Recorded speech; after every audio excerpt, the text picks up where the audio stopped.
Hello दोस्तों। आज हम YouTube के खोज चैनल पर जो कहानी सुनाएंगे उसका नाम है साधु की बेटी। दोस्तों, बहुत समय पहले की बात है। एक साधु अपनी पत्नी के साथ नदी के तट पर रहता था। उन दोनों की कोई संतान नहीं थी, इसलिए उनकी बड़ी इच्छा थी कि कम से कम एक संतान उनकी अवश्य हो। एक दिन साधु जब तपस्या में लीन था, तभी एक चील ने अपने चोंच में फंसी एक चूहिया साधु के ऊपर गिरा दी। साधु उस चूहिया को घर लाने का फैसला किया, लेकिन उससे पहले साधु ने चूहिया को मंत्र पढ़कर एक लड़की में बदल दिया।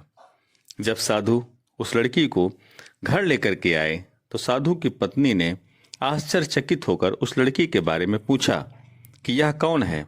तब साधु ने अपनी पत्नी से पूरी बात बताई, जिससे पत्नी बहुत खुश हुई और साधु से कहा कि तुमने इसे जीवन दिया है, इसलिए तुम इसके पिता हुए और मैं इसकी माँ हुई। हमारे यहाँ कोई संतान नहीं थी, इसलिए भगवान ने इसे हमारे पास भेजा है।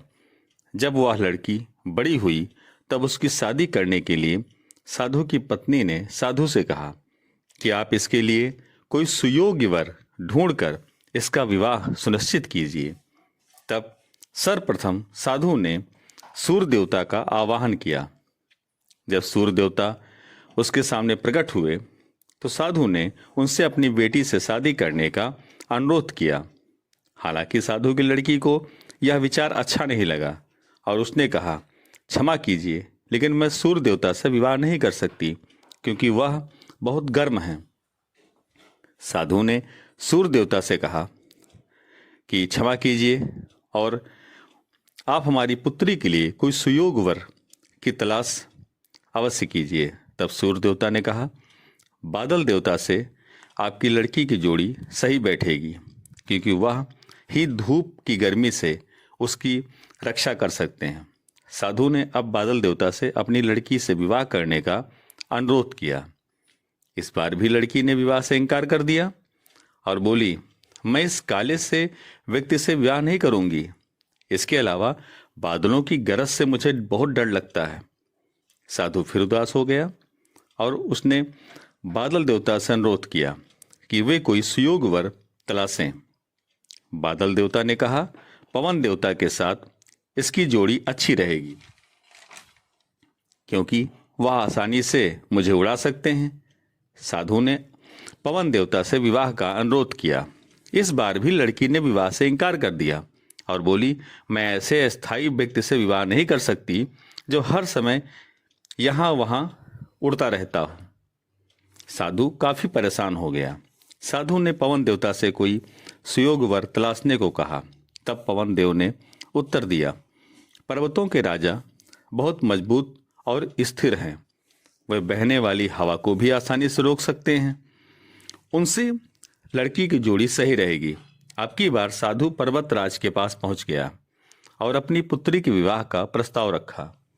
हालांकि इस बार भी पुत्री ने विवाह से इनकार कर दिया और कहा, मैं ऐसे किसी व्यक्ति से विवाह नहीं कर सकती जो इतना कड़ा और ठंडा हो।